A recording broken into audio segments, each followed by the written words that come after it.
kungabonakalanga imvula.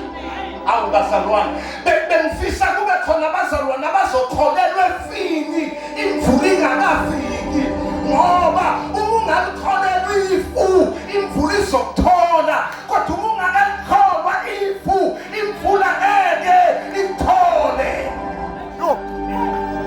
Wabizinceke libone ifu bazalwane, kube khona wathi ngilibonile ifu, wathi ngibona ifu elincane, lithi iBhayibheli wathi mabehle, lithi mayeqeda lapho wabopha ingubo yakho umprofethi, lithi iBhayibheli wagijima, uma egijima wandlula inkosi. Awu bazalwane, into eyenza ukuthi andlule inkosi kunesimo inkosi engeke ikwazi